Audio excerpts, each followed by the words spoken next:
Bon, bonjour tout le monde. En ce beau vendredi qui fait soleil finalement, on a la chance d'accueillir Dr. Sarah Larivière, qui est professeure adjointe à l'Université de Sherbrooke et directrice du laboratoire de connectomique intégrative de Sherbrooke. Son laboratoire cherche à mieux comprendre comment l'épilepsie ainsi que son traitement chirurgical affectent l'organisation du cerveau dans le but d'améliorer les taux de succès en neurochirurgie et ses travaux intègrent des données en neuroimagerie pour étudier comment les lésions épileptiques perturbent l'organisation cérébrale globale et pour identifier les réseaux cérébraux impliqués dans le contrôle des crises grâce aux interventions chirurgicales.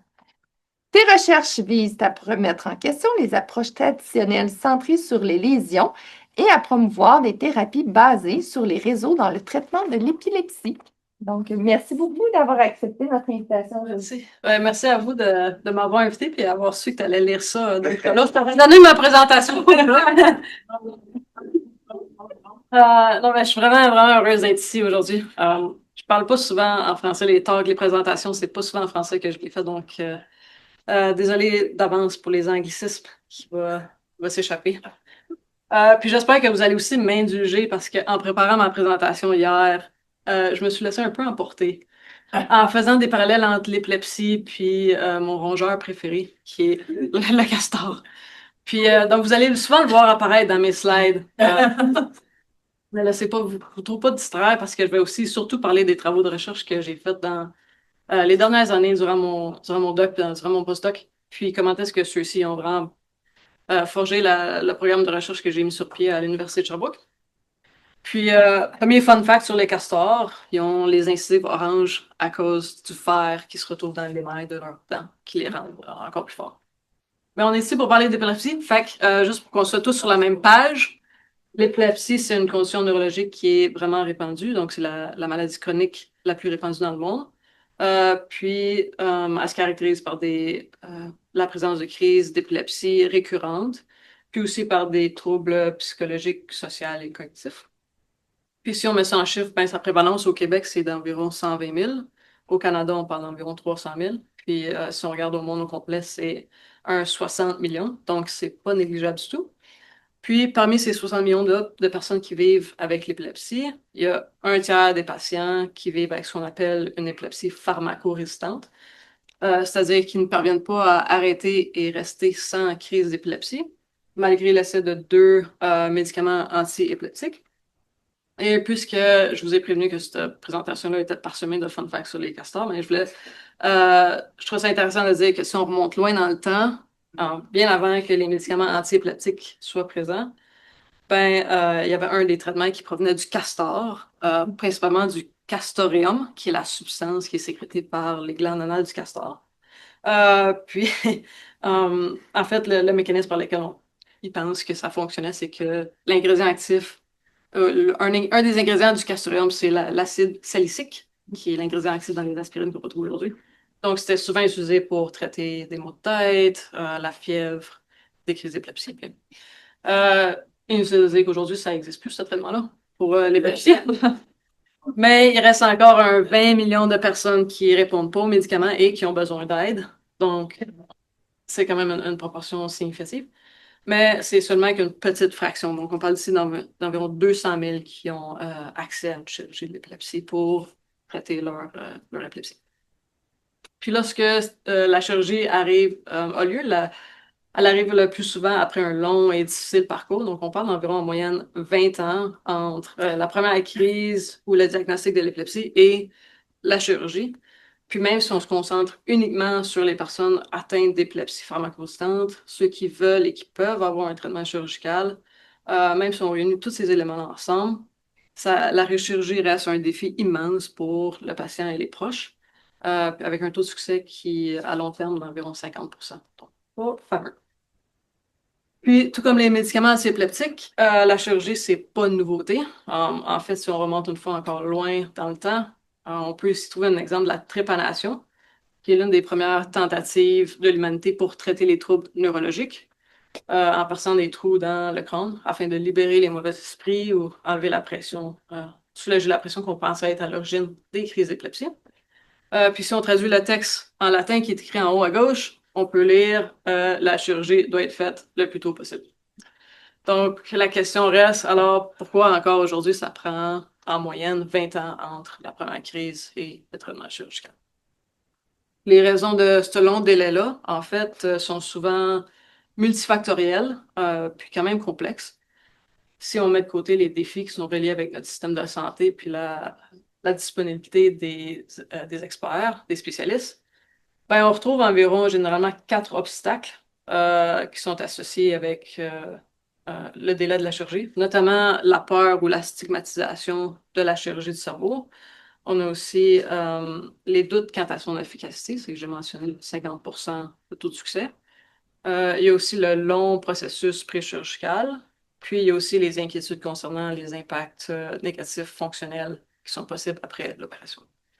Puis pendant mon doctorat avec Boris à McGill, puis durant mon postdoc à Harvard avec Michael Fox, puis maintenant dans mon propre laboratoire, on travaille vraiment à essayer de répondre à certaines de ces problématiques-là en utilisant la recherche. Puis pour ce faire, on utilise principalement la neuroimagerie afin de mieux comprendre c'est quoi les effets de l'épilepsie sur le cerveau humain. Puis on espère qu'on peut essayer de contribuer un peu à réduire la peur et le stigma qui est associé avec ce traitement-là. Juste pour vous montrer à quel point la peur et la stigmatisation sont des enjeux qui font partie intégrante de la vie des personnes atteintes d'épilepsie. Il y a un groupe à New York, si je ne me trompe pas, qui ont fait une étude, qui ont interviewé 100 patients épileptiques, puis ils ont posé la question suivante. Si votre médecin vous disait que la chirurgie du cerveau pouvait guérir ou pouvait arrêter, garantir l'arrêt complète de vos crises, et ce, sans causer de dommages euh, cérébraux, accepteriez-vous de subir la chirurgie? Puis, étonnamment, c'est un maigre 49% des patients qui ont répondu qu'ils iraient de l'avant avec la chirurgie. Fait que ça veut dire qu'il y a 51% des patients qui ont plus peur de la chirurgie que des crises elles-mêmes. Puis dans l'article, il qualifie souvent l'intervention chirurgicale de dangereuse, ils craignent la mort, ils craignent des pertes de mémoire, ils manifestent des doutes considérables tant qu'à l'efficacité du traitement, puis la sécurité aussi de leur sécurité envers ce traitement-là. Puis une chose à noter qui est importante ici, c'est que cette étude-là, qui date déjà de 2010 quand même, a été faite dans une population urbaine multiculturelle à New York, où la plupart des patients s'identifiaient culturellement à la région des Caraïbes. Donc, pas nécessairement la même patientèle qu'on a ici au Québec ni au Canada. Fait que, avec Christian Yoro-Morin, qui est notre neurochirurgien fonctionnel à l'UDES, puis Yang Cheng Li, un étudiant en médecine aussi à l'UDES, on a décidé qu'on allait répliquer cette étude-là au travers du Canada pour essayer de mieux comprendre ben, c'est quoi l'état du stigma qui est associé avec la chirurgie ici, chez nous, chez nos patients, puis ensuite essayer de mieux la comprendre puis de l'adresser à l'aide de la recherche. Par exemple, en étudiant les effets de la chirurgie sur le cerveau ou bien encore en vulgarisant nos recherches à des cliniciens, des patients. Puis l'une des approches qu'on a adoptées aussi en recherche, ça a été de vraiment changer notre perspective sur l'épilepsie elle-même. Donc, au lieu de la considérer comme étant un syndrome focal, où ce que l'épilepsie serait limitée à une seule région isolée du cerveau, ben, on a commencé à la voir un peu plus comme étant une condition qui implique le cerveau en entier. Donc, des réseaux cérébraux étendus et complexes. Puis pour mieux contextualiser ça, j'aime vraiment utiliser une analogie qui est tirée de l'écologie et de la conservation. En particulier, ce qu'on appelle une espèce, un clé de voûte. C'est ce que Google Translate me dit. Personnage, je préfère le terme keystone. Là. Fait que je vais garder keystone pour le restant de la présentation. Puis une espèce keystone, par définition, c'est un organisme qui a un impact énorme sur son environnement, malgré sa petite taille ou son petit nom. Fait que c'est un peu comme la colle qui maintient l'équilibre, qui préserve la structure, la diversité, la santé globale d'un écosystème. Puis si vous retirez cette espèce keystone-là, ben le système pourrait tout se détruire ou s'effondrer. Évidemment, mon exemple préféré d'une espèce keystone, ben, c'est le castor. Puis le castor, en fait, c'est un exemple parfait d'une espèce keystone parce que il y a un impact incroyable sur son environnement malgré sa petite taille. Juste ces barrages, par exemple, peuvent ralentir l'eau, créer des zones humides, offrir un habitat à de nombreuses espèces, des poissons, des oiseaux, des amphibiens, n'importe quoi. Plein d'espèces qui prospèrent dans les environnements qui sont façonnés par le castor. On en a plein ici en plus au Québec, là. Je sais pas s'il y en a à Montréal, là. Mais chez nous, en campagne, en tout cas, on en a une tonne. Puis, étudier les espèces Keystone en écologie, c'est super important parce que ça permet de comprendre l'impact qu'elles ont sur la structure et le fonctionnement d'une communauté. Puis, cette idée-là, mais en fait, quand j'ai lu ça, ça m'a vraiment, vraiment parlé parce que dans la phrase ici, on pourrait facilement remplacer le mot species par brain regions. Puis, on obtient quelque chose que la plupart du monde comprennent bien. Euh, Puis c'est que c'est un sous-ensemble de régions dans le cerveau qui ont un effet un peu plus grand sur la structure et la fonction de ça. Fait qu'une région qui incarne parfaitement ce rôle-là de keystone, ben c'est l'hippocampe, principalement parce que c'est pas une région qui est isolée, mais bien qu'il y a plusieurs connexions au reste du cerveau. Puis si on endommage l'hippocampe, ben généralement on observe des conséquences dans l'hippocampe, mais aussi ailleurs dans le cerveau. Donc, des conséquences sont vraiment étendues. Puis c'est exactement ce qui se passe en fait dans l'épilepsie du lobe temporal, qui est le type d'épilepsie focale le plus fréquent chez les adultes, puis qui commence généralement avec une lésion dans l'hippocampe. Puis l'épilepsie du lobe temporal est vraiment intéressante sur un plan scientifique, parce qu'une de ses caractéristiques euh, pathologiques les plus fréquentes, ben, c'est l'atrophie hippocampique, qui est souvent secondaire à une sclérose hippocampique qu'on peut voir ici, là. Je sais pas si ma souris fonctionne. Ouais. Donc, une perte neuronale dans les sous-champs de l'hippocampe CA1, CA3, CA4, dentages, subiculum, et ainsi de suite. Fait que cette atteinte-là psychologique, histopathologique, pardon, donc la perte neuronale puis la gliose dans l'hippocampe peut aussi être souvent visible sur des images pondérées en T1 sous la forme d'une atrophie de l'hippocampe, comme on peut voir ici. Puis au cours des 20 dernières années environ, il y a eu plusieurs études de neuroimagerie de l'épilepsie qui ont vraiment mis en lumière non seulement la variabilité de l'atrophie hippocampique chez les patients atteints d'épilepsie, mais aussi les effets éloignés de cette lésion hippocampique-là sur le reste du cerveau. Puis ces études-là, par exemple, ont démontré une hypoperfusion qui se répand bien au-delà du foyer épileptique hippocampique, un fonctionnement macroscopique atypique qui dépasse également les limites de l'hippocampe. Ils ont aussi démontré des altérations de la substance blanche superficielle dans et autour des lobes temporaux médians, incluant les régions sous-corticales. Puis, dans mes observations préférées, puis quelque chose sur laquelle mes collègues et moi, M&I, on a surtout beaucoup travaillé, c'est les profils d'atrophie de la matière grise qui affectent évidemment l'hippocampe, mais aussi des régions éloignées, distantes, qui ne semblent pas à vue d'œil d'être nécessairement connectées à l'hippocampe. Fait que, juste pour comme pousser encore un petit peu plus l'analogie de l'espèce Keystone, puis un peu dans la même veine que de se demander c'est quoi le lien entre les castors et les changements de son écosystème, ben, durant mon postdoc, on a voulu comprendre c'était quoi le lien entre l'atrophie hippocampique puis les changements distants, notamment des changements de la matière grise, dont l'atrophie, qui se retrouve dans des régions quand même éloignées de l'hippocampe. Fait que pour répondre à cette question-là, on a commencé par identifier des zones d'atrophie hippocampique dans une cohorte de personnes atteintes d'épilepsie du lobe temporal. Puis on a utilisé ces zones-là euh, comme région de départ pour une analyse de connectivité fonctionnelle. Puis malgré l'hétérogénéité entre les patients, on a constaté que les régions d'atrophie hippocampique étaient tous positivement connectées au Default Mode Network, qui est en rouge ici, puis négativement connectées ou anticorrélées aux régions du lobe fronto-pariétal, qui sont démontrées en bleu ici. Puis ça nous a donné vraiment juste deux réseaux cérébraux distincts qui sont centrés sur l'hippocampe. Puis ça nous a permis d'avoir un point de départ pour répondre à notre question de c'est quoi le lien entre l'atrophie de l'hippocampe et le restant du cerveau.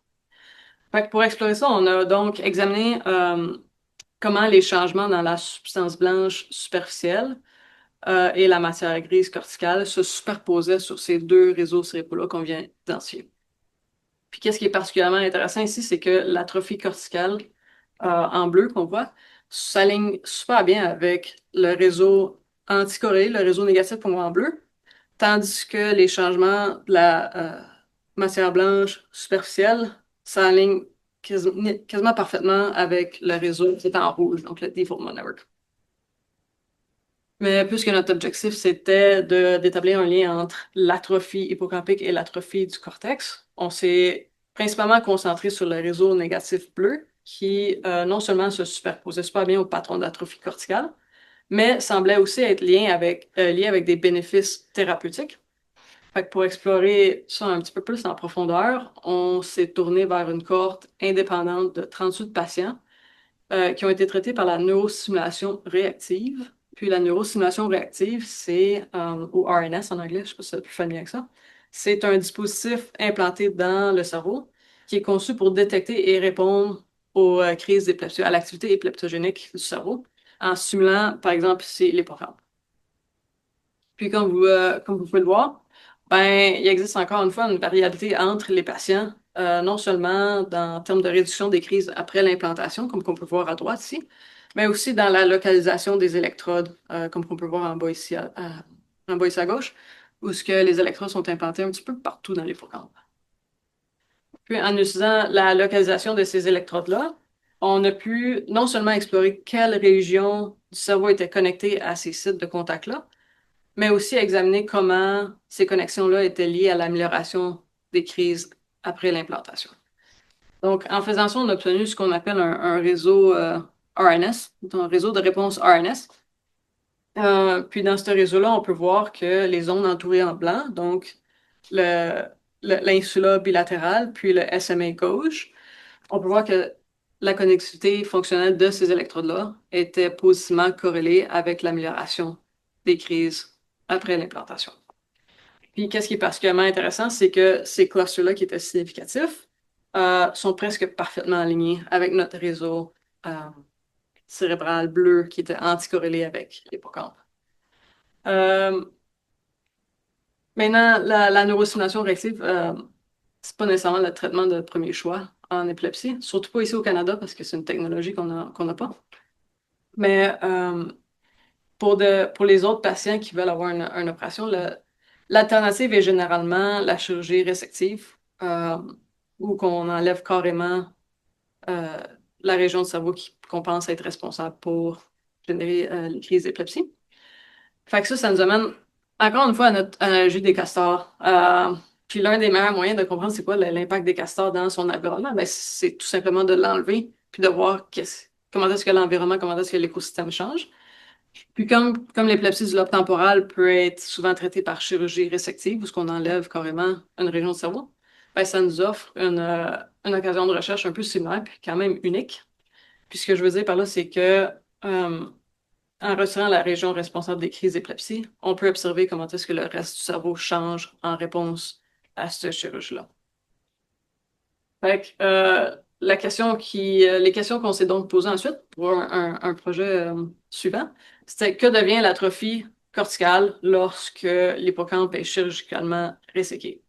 Puis est-ce que les changements observés sont toujours liés avec ce réseau-là cérébro anticorrélé qu'on a observé? Puis surtout, est-ce que ça a un lien, une pertinence clinique? Fait que pour ce projet-là, on a eu la chance d'obtenir des données qui provenaient de 91 patients qui ont eu à la fois un IRM préopératoire et post-opératoire, ainsi que des données longitudinales provenant de 68 contrôles qui étaient appareillés sur l'âge, le sexe et l'intervalle entre les deux scans. Puis tout le monde avait au moins un an d'écart entre leurs deux scans. Les patients ont été traités soit par ablation au laser ou par chirurgie résective, sans qu'aucune différence significative n'ait été observée entre le type de chirurgie puis leurs résultats chirurgicaux, soit qui avaient ou qui continuaient ou continuaient à avoir des crises ou qui n'avaient plus de crise. Puis la première étape a été vraiment très similaire à notre approche précédente. Fait qu'on a commencé par segmenter les cavités chirurgicales de chaque patient à l'aide de leur IRM post-opératoire. Puis ensuite, on a utilisé ces cavités-là comme étant des régions de départ pour calculer qu'est-ce qu'on appelle des lesion networks.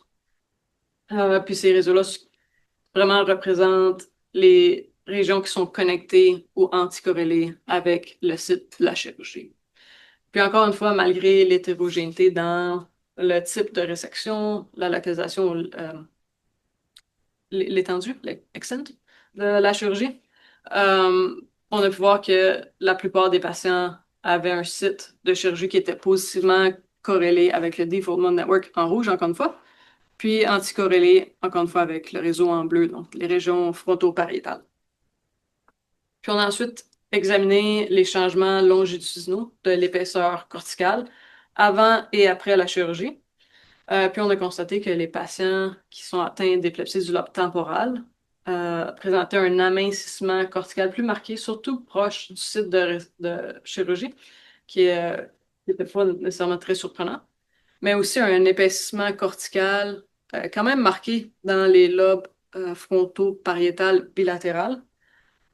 Puis on a. Ouais, fait que ça, c'était un peu plus surprenant. C'est pas quelque chose qu'on observe généralement quand on fait des analyses d'atrophie ou d'épaisseur corticale chez cette cohorte-là. Fait que qu'est-ce qu'on a voulu voir ensuite, c'était que comment est-ce que ces régions-là qui démontrent un changement d'épaisseur entre l'avant et l'après-chirurgie se rapportent à nos deux réseaux cérébraux fonctionnels.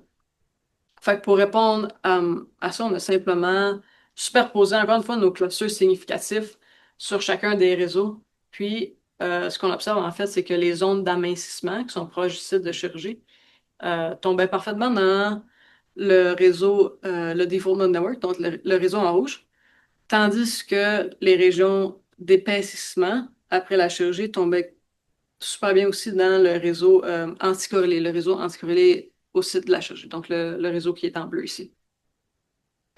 Puis enfin, pour évaluer la pertinence clinique de cette association-là, spécifiquement entre l'épaississement cortical, puis le réseau bleu négatif, on a comparé les patients qui n'avaient plus de crise après la chirurgie à ceux qui ont continué d'en avoir. Puis on a constaté que les patients devenus exempts de crise après l'intervention présentaient un épaissement cortical plus marqué dans le réseau bleu comparé aux patients qui ont continué à avoir des crises après la chirurgie. Puis cette association-là est restée significative après qu'on ait contrôlé pour plusieurs facteurs, plusieurs variables telles la grosseur de la cavité chirurgicale ou bien encore l'atrophie hippocampique préopératoire. Fait que pour résumer vraiment brièvement ces deux études-là, on a trouvé que l'atrophie corticale avant la chirurgie correspond à un réseau cérébral défini par une connectivité négative avec l'hippocampe. Puis c'est ce même réseau-là qui semble être modulé par la neurostimulation réactive pour réduire efficacement les crises d'épilepsie. On a aussi également observé qu'après la chirurgie de l'épilepsie du lobe temporal, on voit à la fois un amincissement et un épaississement de certaines zones corticales, puis qui sont localisées dans des réseaux opposés. Puis enfin, on a démontré que l'épaississement cortical post-opératoire dans le réseau négatif est associé à des meilleurs résultats après la chirurgie. Puis finalement, en fait, l'idée principale à retenir ici, c'est que le réseau cérébral négativement connecté à l'hippocampe, puis au site de chirurgie, semble avoir une certaine pertinence clinique dans l'épilepsie du lobe temporal, puis pourrait contenir quand même des informations précieuses. Cela dit, il reste encore vraiment beaucoup de recherches à faire pour comprendre, bien comprendre puis valider sa signification parce qu'il n'a pas été souvent utilisé. Euh, mais rendu à ce temps-là, en fait, je venais de terminer mon postdoc aux États-Unis. Fait que les questions qui s'en sont suivies ont pas nécessairement eu lieu. Puis en fait, je venais d'entamer mon pèlerinage entre Boston et Sherbrooke. Donc c'est moi, dernier jour de mon postdoc. Très heureuse de partir des États-Unis. Je sais pas si vous le savez, mais la route entre Boston puis Sherbrooke, ben, évidemment, passe par les Alpes autrichiennes. Fait que je me suis ramassée, puis c'est quand même un long trajet. Fait que je suis restée bien hydratée tout au long de ce trajet-là. Puis j'ai fini par me rendre à l'Université de Sherbrooke, mon premier jour. Puis détrompez-vous, c'est pas une bière, en fait, c'est une tisane, là, mais... Fait que je me suis rendue fièrement à l'Université de Sherbrooke, où ce que j'ai pu reprendre de plus belle nos recherches. Puis en fait, c'était vraiment un timing impeccable parce que j'arrivais juste quelques semaines après l'ouverture d'un tout nouveau pavillon sur le campus de santé qui s'appelle le pavillon de santé, de précision et de recherche transactionnelle. Ça s'appelle le PSPRT pour les intimes. Puis il est situé sur le campus de la santé en Sherbrooke. Puis c'est là que tous nos bureaux, nos locaux, nos labos, l'IRM, tout se trouve. Fait que si vous êtes un ou une étudiant, puis vous cherchez de la lumière naturelle, la liberté idéale pour faire, on jase, là, mais, 2 ans de maîtrise ou je sais pas, 4 ans de doctorat. Ouais. Mais c'est pas tout. On n'a pas juste de l'équipement puis une infrastructure toute neuve. Je sais pas si je l'ai mentionné, que tout est neuf. Mais on a aussi plusieurs projets dans le labo qui sont vraiment, vraiment intéressants. Toujours un peu dans les mêmes thèmes d'essayer de comprendre comment l'épilepsie affecte le cerveau humain, puis comment est-ce que cette information-là peut nous aider à améliorer le traitement chirurgical. Puis dans ces projets-là, en fait, on regroupe 3 grands thèmes complémentaires. C'est juste ça. Il y avait du bruit bizarre. Ok, c'est passé ici. Ouais, fait que 3 grands thèmes. On a donc la neuroimagerie, l'épilepsie, puis le développement du cerveau. Puis évidemment, aujourd'hui, je vous parle un peu plus d'épilepsie, mais puis des neuroimageries, puis un petit peu moins de nos recherches en développement du cerveau. Mais reste que c'est un volet quand même très important pour notre programme de recherche, parce qu'il y a plusieurs maladies neurologiques comme l'épilepsie qui commencent souvent très tôt dans la vie. Fait qu'en fait, l'épilepsie, on parle ici de, c'est jusqu'à 85% des cas qui sont diagnostiqués avant l'âge adulte. C'est toujours pas négligeable. Puis dans le labo, on commence juste à faire plusieurs collectes de données chez une population pédiatrique, que ce soit en épilepsie ou chez des enfants sains. Donc, on a plusieurs études où on scanne des enfants à plusieurs reprises avant et après des étapes clés de leur développement, que ce soit leur premier pas, leur premier mot. Euh, Quand ils commencent à avoir des comportements un petit peu plus complexes comme le theory of mind, puis résolution de problèmes, par exemple, et ainsi de suite. Puis les objectifs généraux d'avoir ces données-là, ben, c'est de contribuer à des consortiums, évidemment, puis de partager avec nos amis du Québec, avec Boris, avec l'autre monde qui veulent se joindre à nous, mais aussi de cartographier les réseaux cérébraux qui sont responsables des étapes importantes du développement du cerveau puis d'explorer comment des facteurs de risque environnementaux, par exemple, peuvent altérer ce développement-là. Puis, un autre aussi de nos grosses études, c'est de comparer euh, comment est-ce que les effets environnementaux se comparent avec les effets internes sur le développement du cerveau. Donc, la question, c'est un peu de comparer, est-ce que avoir l'épilepsie tôt dans ta vie a les mêmes effets que d'avoir subi beaucoup de pollution ou de vivre dans un endroit un peu plus isolé, par exemple, sur tout ça en termes du développement du cerveau. Puis, encore une fois, en épilepsie pédiatrique, mais peut-être d'un côté un peu plus clinique, il y a Lauren Hart, qui est étudiante en maîtrise dans notre labo, qui a commencé un projet sur la stimulation cérébrale profonde. Puis elle, dans son projet, elle a pour but d'utiliser des techniques de neuroimagerie pour identifier les réseaux cérébraux qui sont connectés euh, à la stimulation cérébrale profonde, puis qui s'y servent comme biomarqueurs cliniques pour la réduction des crises, mais aussi une amélioration de la qualité de vie et du bien-être, mais surtout sur la fréquentation scolaire, qui est un problème quand même énorme en épilepsie psychiatrique.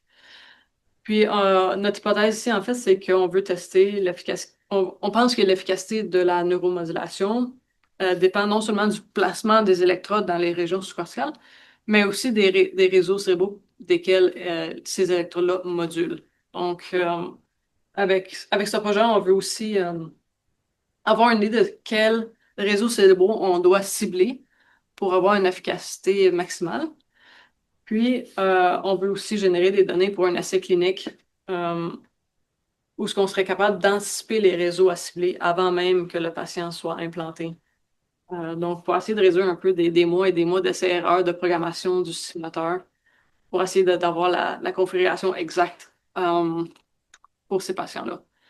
Parce qu'en épilepsie, c'est quand même difficile, la stimulation cérébrale profonde, parce que c'est pas comme un trouble du mouvement où tu as un stimuli en avant de toi qui dit si ça fonctionne ou si ça fonctionne pas. Donc, quelqu'un qui a un trouble du mouvement puis qui se fait implanter le DBS peut aller avec son neurologue. Il y a des tremblements quasiment constamment. Donc, une fois que les paramètres fonctionnent, le tremblement arrête. Quelqu'un qui a une épilepsie, qui ont des crises peut-être une fois par jour, peut-être une fois par semaine, peut-être une fois par 3 mois, ben, tu fais un changement de paramètres, tu les retournes chez eux, ils reviennent 2, 3 mois plus tard, là, ça fonctionne pas, on recommence. Donc, le but vraiment avec cet essai clinique-là, ça va être d'essayer de trouver le réseau, l'emplacement des électrodes et les réseaux qui modulent optimal avant même que ce patient-là se fasse implanter pour maximiser vraiment leur réduction de crise en amont. Pour ce qui est de l'épilepsie à l'âge adulte, tu sais, je vous ai montré tous les projets qu'on a faits, là. Ça, c'est tout sur l'épilepsie de l'âge adulte. Puis on a passé beaucoup, beaucoup de temps à décrire comment les dommages en épilepsie se propagent de l'hippocampe vers d'autres régions. Mais on s'est beaucoup moins attardé à pourquoi l'hippocampe est souvent le point de départ de la maladie. Fait que pourquoi c'est elle qui devient en premier atrophiée, avant même que les dommages se propagent dans le restant du cerveau. Puis c'est une question qu'on essaie de mieux comprendre dans le laboratoire. Puis notre hypothèse, en fait, c'est que ça pourrait être lié à un problème vasculaire. Euh, Écoute, ça fait longtemps que je n'avais pas parlé de castor, fait que, je vais faire un autre parallèle ici, là. Mais je trouve que cette image-là, elle résume vraiment bien c'est quoi notre hypothèse, parce que on peut voir ici que la zone où ce que les castors ont été réintroduits prospère, tandis que les zones où ce qu'il n'y a pas de castors ont été atrophiées par des feux de forêt. Puis c'est un peu ça qu'on veut démontrer aussi avec notre étude, en fait, c'est que l'atrophie de l'hippocampe résulte peut-être d'une diminution du flux sanguin vers l'hippocampe, euh, dans les artères hippocampiques. Ah oui, puis j'ai rajouté un fun fact aussi, parce qu'on parle pas assez souvent de l'IDAO. L'IDAO, en 1948, là, ils se sont dit, faut qu'on déménage des castors. Puis il y avait un surplus de parachutes de la Deuxième Guerre mondiale. Ils ont parachuté 76 castors dans le centre de l'Idaho. Fait que, ouais. Il y a une vidéo sur YouTube, là, ça vaut vraiment les 15 minutes d'investissement. Pour revenir au système vasculaire, l'hippocampe, comme on peut le voir ici, il est généralement alimenté par deux artères principales. Puis dans le labo, on pense, comme j'ai mentionné, on pense que l'atrophie hippocampique viendrait peut-être d'une réduction du flux sanguin, une ou deux ou ces deux artères-là. Puis évidemment, peut-être euh, l'idée à des crises d'épilepsie. Fait que pour tester ça, on a lancé une étude où on scanne des patientes atteints d'épilepsie avec plusieurs séquences d'IRM, dont notamment l'imagerie vasculaire, donc l'angiographie par temps de vol, je pense, en français. Puis avec ces informations-là, on espère vraiment mieux localiser l'origine des crises d'épilepsie, savoir de quel côté du cerveau elle provient. Mais on veut aussi déterminer comment est-ce que la vascularisation évolue avant et après la chirurgie, puis voir si ces changements-là peuvent prédire le succès de l'intervention chirurgicale. Puis un autre aspect de cette étude-là qui est vraiment cool aussi, c'est que en parlant avec Michael Ferguson, qui est un professeur à l'Université Harvard, on s'est rendu compte qu'il y avait une opportunité unique de tester un peu le lien entre l'épilepsie, les changements au niveau de l'hippocampe, que ce soit vasculaire ou morphologique ou autre, puis la religiosité. Parce que lui, il a récemment émis l'hypothèse que les patients atteints d'épilepsie du lobe temporal présentent généralement ou souvent des symptômes d'hyper-religiosité, d'hyper-spiritualité. Puis, il pense que ces symptômes-là d'hyper-religiosité sont spécifiquement liés à l'hippocampe et non pas à l'amygdale. Donc, une pathologie dans l'hippocampe, mais pas à l'amygdale. Puis, en parlant avec nos neurologues aussi à l'Université de Sherbrooke, c'est quelque chose qui revient fréquemment. Les patients qui ont beaucoup de crises d'épilepsie tendent à avoir une hyper-religiosité. Puis, c'est quelque chose que, je sais pas, peut-être que vous le voyez aussi en clinique avec des patients épileptiques, mais on m'a dit que c'était quand même assez fréquent. Donc, avec l'aide puis l'expertise de Michael Ferguson, on a inclus des questionnaires de religiosité et de spiritualité dans notre étude, puis on espère vraiment faire des associations entre les dommages à l'hippocampe, les crises d'épilepsie, puis des symptômes d'hyper-religiosité et hyper-spiritualité. Puis finalement, si on regarde encore une fois notre graphique de l'incidence de l'épilepsie, on peut voir clairement qu'il y a une incidence élevée chez les personnes en haut de 55 ans. Puis ça, c'est un projet sur lequel Ariane Caclafan, dans le laboratoire, qui est une étudiante au baccalauréat, travaille depuis janvier. Puis elle s'est vraiment attardée à un type d'épilepsie qu'on parle pas nécessairement beaucoup, qui s'appelle l'épilepsie à début tardif. Puis la majorité des épilepsies à début tardif, ouais, j'ai une photo ici. En fait, ils résultent généralement de causes structurelles, donc une tumeur, une lésion, euh, ou bien de problèmes vasculaires, que ce soit un AVC, par exemple. Euh, Par contre, il y a aussi un 20% de ce monde-là qui présente une épilepsie à début tardif de cause inconnue. qui n'ont pas de dommages structurels ou une étiologie comprise. Puis ça, c'est la patientèle sur laquelle Ariane travaille. Puis elle a notamment mesuré en fait l'épaisseur corticale puis le volume sous-cortical de chacun des participants dans notre étude. Puis elle a comparé les patients atteints d'épilepsie à début tardif avec des participants sains qui sont matchés, appariés sur plusieurs facteurs, dont l'âge, le sexe, la race, l'ethnicité, l'éducation, et ainsi de suite. Puis elle a remarqué certains changements sous forme d'atrophie, donc des régions qui sont atrophiées par exemple, dans le lobe temporal médian, mais aussi une hypertrophie dans l'aire de Broca, principalement. Puis elle a aussi remarqué, en fait, elle était quand même vraiment chère parce qu'elle a remarqué que il y avait une asymétrie qui était vraiment prononcée dans l'épaisseur corticale, où ce que les patients épileptiques avaient l'aire de Broca et l'hippocampe gauche beaucoup plus épais que ceux du côté droit. Puis cette asymétrie-là, interhémisphérique, reflète pas nécessairement d'où le foyer épileptique peut provenir, parce qu'on n'a pas un diagnostic définitif, mais semblait être plus associé avec des troubles neuropsychologiques, dont des tests de mémoire verbale, puis l'ensemble de composites cognitifs pour l'Alzheimer préclinique. Puis avec ces résultats-là, en fait, on essaie d'essayer d'éclairer davantage c'est quoi le profil structural des patients avec une épilepsie à début tardive qui n'ont pas de cause structurelle visible à l'œil nu, pour essayer d'aider le diagnostic puis le prognostic, parce qu'il y a plusieurs de ces patients-là qui pourraient continuer puis avoir l'Alzheimer's. Donc, j'ai fait ça vite parce que je parle vraiment vite en français, ce que je me rends compte. Mais pour conclure, j'espère vraiment que je vous ai convaincu que l'épilepsie est vraiment mieux conceptualisée comme étant un trouble des réseaux cérébraux, puis que le traitement chirurgical, lui, reste encore, pour la plupart des cas, centré sur la lésion. J'en ai pas parlé aussi, mais dans un projet futur dans le labo, ça va être la chirurgie virtuelle du connectome pour voir si c'est une alternative viable à la résection focale d'une lésion épileptique. Donc, ici, le plan, là, si on regarde par exemple sur le AIM-2, là, c'est de faire des résections dans l'ordinateur, notamment avec la résection qui est prévue, mais aussi à aller mimiquer un peu l'ablation au laser de connexions importantes qui font partie du réseau épileptogène. Puis on fait ça itérativement pour voir ultimement à quel point est-ce que la lésion, la crise d'épilepsie ne peut plus se propager jusqu'au restant du cerveau.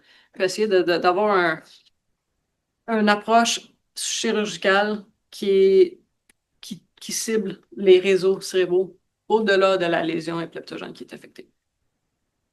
Donc, évidemment, on a plusieurs projets, plusieurs collectes de données en cours, mais on est toujours vraiment, vraiment ouvert à collaborer avec d'autres groupes, d'autres chercheurs, si jamais vous pensez que vous pouvez contribuer quelque chose, si on peut apprendre de vous autres, peu importe.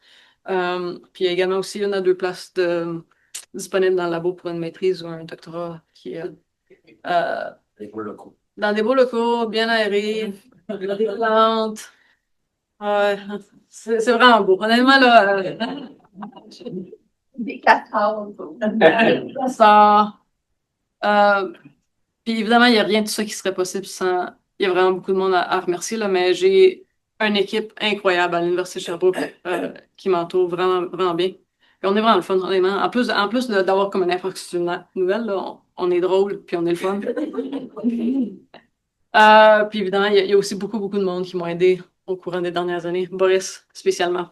Fait que je voudrais aussi remercier Hector et Hawk, qui sont les castors qui habitent chez nous. Une grande source d'inspiration pour moi, évidemment. Puis finalement, si vous avez des questions, si vous voulez collaborer, n'hésitez surtout pas à m'écrire. Merci beaucoup.